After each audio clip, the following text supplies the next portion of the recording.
Dear student, welcome to my YouTube channel inter commerce classes में आप सभी छात्रों का हार्दिक स्वागत है। तो आज हम लोग बेसिकली जो है एमपीओ का न्यूमेरिकल क्वेश्चन करने वाले हैं और वो न्यूमेरिकल क्वेश्चन जो है हमारा होगा फंड बेस्ड अकाउंटिंग से। तो बेसिकली जो फंड बेस्ड अकाउंटिंग है इसका जो ट्रीटमेंट जो है बैलेंस शीट के लायबिलिटी साइड में किया जाता है और इसका एक सिंपल सा फॉर्मेट है, इसको हम लोग देख लेते हैं।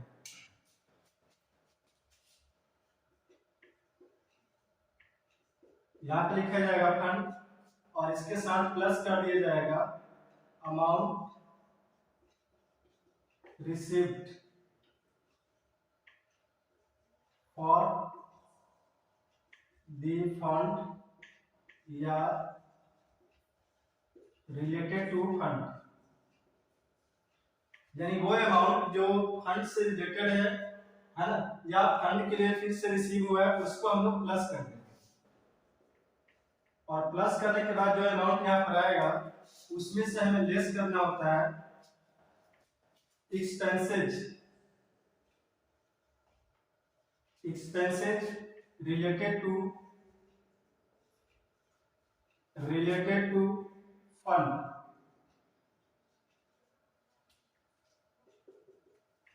यानी जो पैसा हमने उस फंड के रिगार्डिंग एक्सपेंस किया हुआ है, खर्च किया हुआ है, उसको हम लोग लेस करें और यहाँ पर जो अमाउंट आता है इसको हमें बैलेंस शीट की लायबिलिटी साइड में दिखाना होता है। अब यहाँ पर आ जाएगा आपका फंड, इसी अमाउंट को हम लोग बैलेंस शीट की लायबिलिटी साइड में रिकॉर्ड करते हैं। अब चलिए इस पे हम लोग एक न्यूमेरिकल क्वेश्चन करते हैं जो फंड बेस्ड अकाउंटिंग पर है।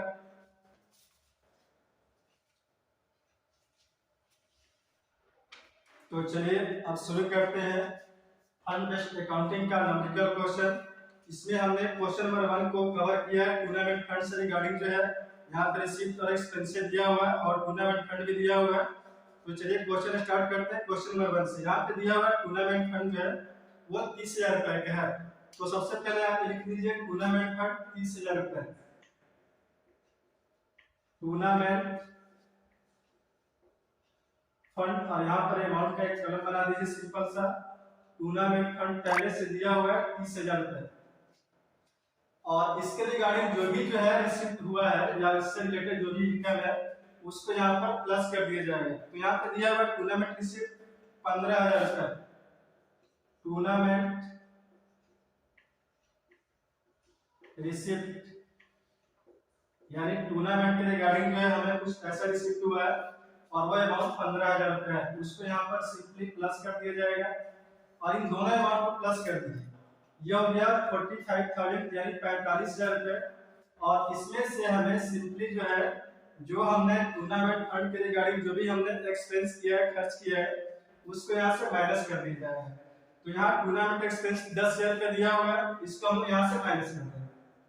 टूर्नामेंट एक्सपेंस, टूर्नामेंट एक्सपेंसेस जो है ये 10,000 रुपए दिया हुआ है और इसको हम लोग यहाँ पर लेस कर देंगे।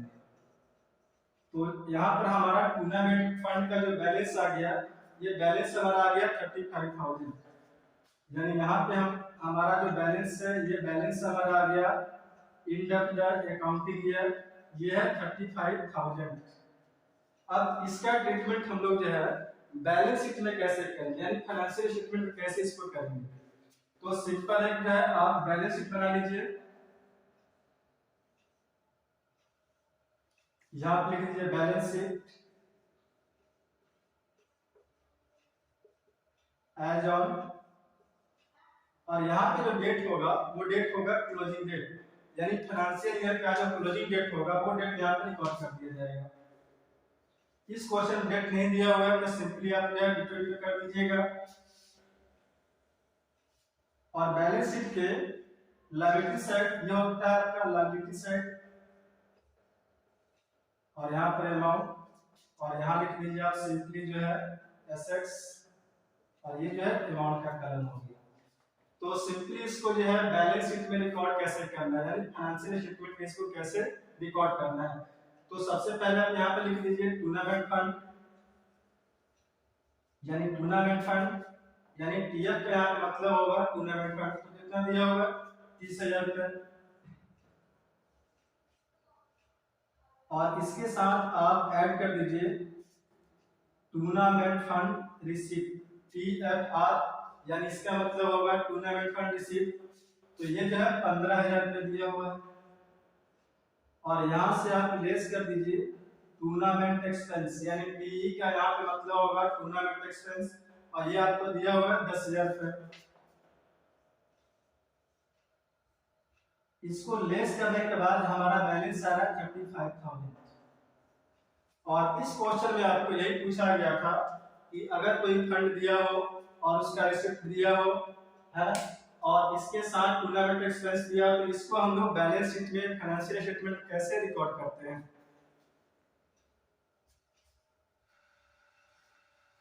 तो चलिए हम अभी जस्ट हमने अभी एक क्वेश्चन किया था टूर्नामेंट फंड के रिगार्डिंग, उसमें हमको जो है टूर्नामेंट फंड दिया हुआ था, टूर्नामेंट एक्सपेंस दिया हुआ था, और टूर्नामेंट रिसिप्ट भी दिया हुआ था। उस क्वेश्चन में हमने ये देखा था कि हमारा फंड का बैलेंस जो है बच गया था, पूरा फंड जो है यूटिलाइज नहीं हुआ था। अगर पूरा फंड यूटिलाइज नहीं होता है तो उसको हम लोग बैलेंस शीट में शो करते हैं। अब यहाँ पे जो है एक हम लोग क्वेश्चन दूसरा लेते हैं, न्यूमेरिकल क्वेश्चन। यहाँ पे आपको प्राइस फंड दिया हुआ है 20,000 रुपये, और यहाँ पर जो है interest received from price fund investment जो है 2,000 रुपये दिया हुआ है, और प्राइस एवार्ड जो है 25,000 रुपये दिया गया है। तो चलिए इस क्वेश्चन को हम लोग शुरू करते हैं। यहाँ पे लिखिए प्राइस फंड, और प्राइस फंड का यहाँ पे एक अमाउंट का छोटा सा कॉलम बना दीजिए, और प्राइस फंड यहाँ पे दिया हुआ है 20,000 रुपये, और यहाँ पर प्राइस फंड से रिलेटेड जो भी आपको इनकम आएगा वो प्राइस फंड में प्लस कर दिया जाएगा। तो यहाँ पे लिखा हुआ है interest received from price fund investment, तो इसको हम लोग प्राइस फंड में प्लस कर देंगे, यानी ऐड कर दिया जाएगा। Interest received from price fund investment, price fund investment. तो यहाँ पर जो है इंटरेस्ट हमको मिला हुआ है 2,000 रुपये, इन दोनों को प्लस कर दीजिए 20,000 और 2,000, ये आपका हो जाएगा 22,000। इसमें से जो भी जो है प्राइस जो है ये वाले प्राइस का जो भी डिस्ट्रीब्यूशन हुआ वो यहाँ से माइनस कर दिया जाएगा, लेस प्राइस एवार्डेड। और यहाँ पर ध्यान देने वाली बात यह है कि यहाँ पर जो प्राइस एवार्डेड है वो 25,000 रुपये है। तो प्राइस फंड हमारे पास जो है टोटल जो है अब तक जो है 22,000 रुपये है, और हमने जो है प्राइस डिस्ट्रीब्यूट कर दिया 25,000 रुपये। तो यहाँ पर लेस कर दिया जाएगा 22,000 रुपये, यहाँ पर केवल 22,000 रुपये ही लेस होगा, और यहाँ पे जो है प्राइस फंड नील हो जाएगा।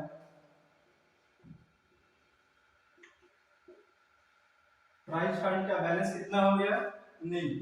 अब चूंकि हमारा प्राइस एवार्डेड जो है टोटल प्राइस फंड से क्या है, एक्स्ट्रा है, एक्सेस है, तो इसको हम लोग इनकम और एक्सपेंडिचर अकाउंट के एक्सपेंडिचर साइड में जो है बुक करेंगे। अब यहाँ पर जो है excess of price awarded over total price fund, तो टोटल प्राइस फंड से जो है हमारा प्राइस एवार्डेड कितना एक्सेस है, तो यहाँ पर हमारा प्राइस एवार्डेड जो है 25,000 रुपये था, और जो है टोटल प्राइस फंड हमारा जो है 22,000 रुपये है, तो यहाँ से 22,000 रुपये लेस कर दिया जाएगा। अब जो है इसका जो है ट्रीटमेंट जो है ये फाइनेंशियल स्टेटमेंट में कैसे किया जाएगा, तो चलिए एक सिंपल सा फॉर्मेट बनाएंगे हम लोग इनकम एक्सपेंडिचर अकाउंट का और बैलेंस शीट का, और इसको हम देखते हैं कैसे जो है इसको बैलेंस शीट में और इनकम एक्सपेंडिचर अकाउंट में रिकॉर्ड किया जाएगा। इस क्वेश्चन में सबसे ध्यान देने वाली बात यह है कि यहाँ पर जो है प्राइस एवार्डेड जो है टोटल प्राइस फंड और इंटरेस्ट जो भी उसके रिगार्डिंग इनकम है उससे जो है हमारा ज्यादा है, तो यहाँ पे एक्सेस अमाउंट है, यानी प्राइस एवार्डेड क्या है हमारा टोटल प्राइस फंड से क्या है एक्स्ट्रा है, तो उसको हम लोग फाइनेंशियल स्टेटमेंट कैसे रिकॉर्ड करेंगे। तो सिंपल जो है हमें प्राइस फंड का भी हमने देखा कि उसमें जो है हमारा प्राइस एवार्डेड जो है वो टोटल प्राइज फंड से ज्यादा हो गया था 3000 रुपये। तो उसका ट्रीटमेंट हम लोग फाइनेंशियल स्टेटमेंट में एनपीओ का कैसे किया जाएगा उसका सिंपल हम लोग बना लेंगे, इनकम एक्सपेंडिचर अकाउंट और बैलेंस शीट। तो यहाँ पे हम छोटा सा बना लेते हैं income and expenditure account, income and expenditure account, और इस साइड हम लिखते हैं डेबिट साइड में एक्सपेंडिचर, और यहाँ पे एक अमाउंट का कॉलम बना देते हैं रुपीज, और इस साइड होता है इनकम, और ये जो है अमाउंट का कॉलम। तो जितना भी अमाउंट एक्सेस था वहां पर प्राइस फंड, उसको हम लोग एक्सपेंडिचर साइड में रिकॉर्ड करेंगे, और यहाँ पर लिखा जाएगा प्राइस एवार्डेड, और प्राइस एवार्डेड जो है 3000 रुपये हो जाएगा। और इसका ट्रीटमेंट जो है आप बैलेंस शीट में कैसे करेंगे, सिंपली बैलेंस शीट बना लीजिए। ये जो है क्लोजिंग बैलेंस शीट है end of the financial year, और उसमें हम लोग प्राइस फंड को कैसे जो है ट्रीट करेंगे, यानी उसका ट्रीटमेंट रिकॉर्डिंग जो है बैलेंस शीट में कैसे किया जाएगा। तो यहाँ पर होता है लायबिलिटी, और ये हो गया अमाउंट का कलम, और यहाँ पर हो गया एसेट्स, और ये हो गया अमाउंट का कलम। तो टोटल क्या लिख देते हैं प्राइस फंड,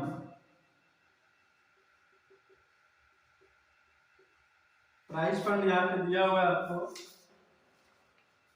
20,000 रुपये, 20,000 रुपये लिख दीजिए, और इसके साथ प्लस कर दीजिए इंटरेस्ट रिसीव्ड, इंटरेस्ट रिसीव्ड ये आपको दिया हुआ था 2,000 रुपये,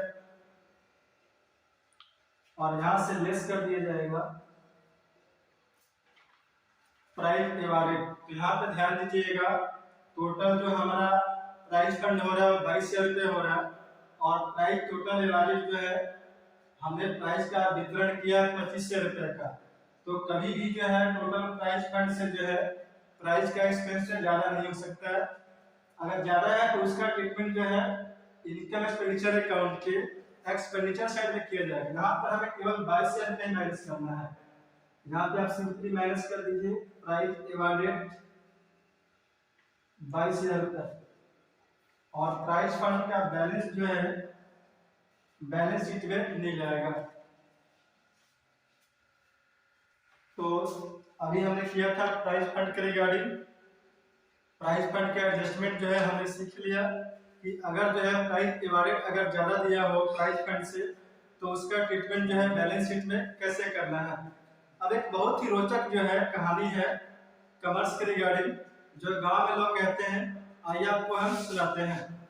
और वो कहानी है क्या, लोग जो गांव के होते हैं वो कहते हैं कि जल सब केहू के कॉमर्स बुझाइला, जल सब केहू के कॉमर्स बुझाइला, तले घरे घर से झगड़ा उड़ाइला, जल सब केहू के कॉमर्स बुझाइला, तले घरे घर से झगड़ा उड़ाइला। चलिए क्वेश्चन शुरू करते हैं लोग मैच फंड का।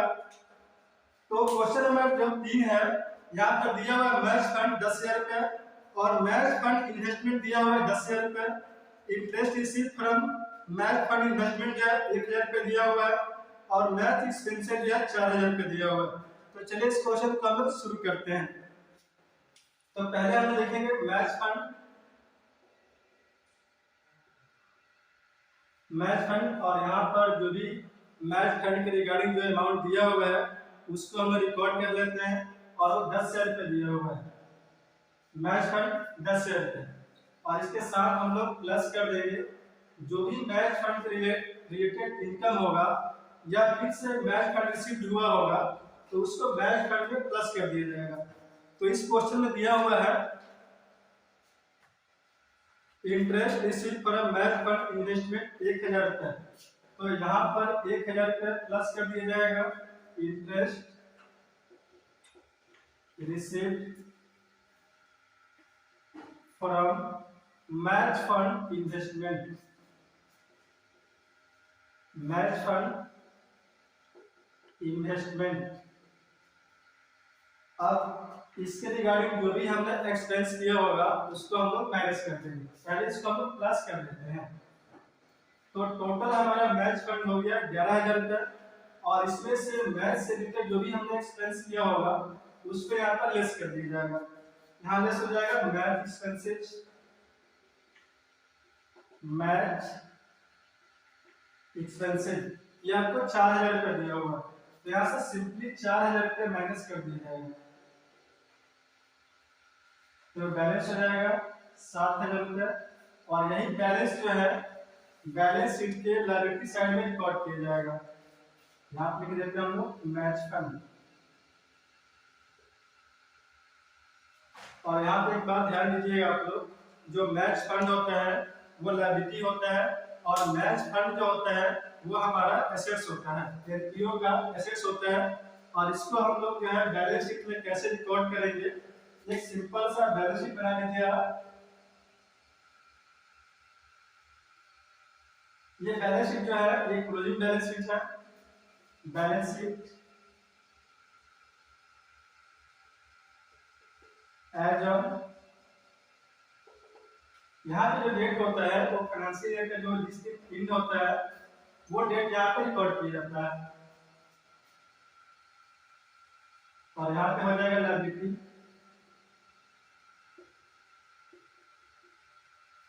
और यहाँ पे रिकॉर्ड कर दीजिए एसेट्स अमाउंट का कलम, ये भी अमाउंट का कलम हो गया। और यहाँ पर लिख दीजिए मैच फंड, और यहाँ पर एलेट का मतलब होगा मैच फंड, क्योंकि यहाँ पे स्पेस कम है, आप लोग पूरा लिखिएगा मैच फंड 10,000 रुपये। और इसके साथ प्लस कर दिया जाता है जो भी जो है इनकम या इंटरेस्ट दिया होगा या इसमें कोई भी अमाउंट होगा जो मैच फंड से रिलेटेड होगा उसको बेसिकली मैच फंड में प्लस कर दिया जाता है। वो यहाँ पे दिया हुआ है 1,000 रुपये, इस 1,000 पे यहाँ पर प्लस कर दीजिए, और जो भी हमने एक्सपेंस किया है मैच से रिलेटेड उसको यहाँ पर लेस कर दिया जाएगा, less match expenses, match ME का मतलब जो है मैच एक्सपेंसेस होगा, आप लोग इसका पूरा नाम लिखिएगा मैच एक्सपेंसेस। और यहाँ पर 4,000 रुपये जो है माइनस कर दिया जाएगा, तो यहाँ बैलेंस आएगा 7,000 रुपये। अभी हमने आपको बताया था कि जो मैच फंड इन्वेस्टमेंट होता है वो एसेट्स होता है, तो एसेट साइड में मैच फंड इन्वेस्टमेंट को रिकॉर्ड कर दिया जाएगा। यहाँ पे होगा match fund, match fund investment, यहाँ पे 10,000 रुपये। क्योंकि इस एनपीओ का कंप्लीट डाटा हमारे पास नहीं है तो इसको हम लोग टोटलिंग नहीं करेंगे।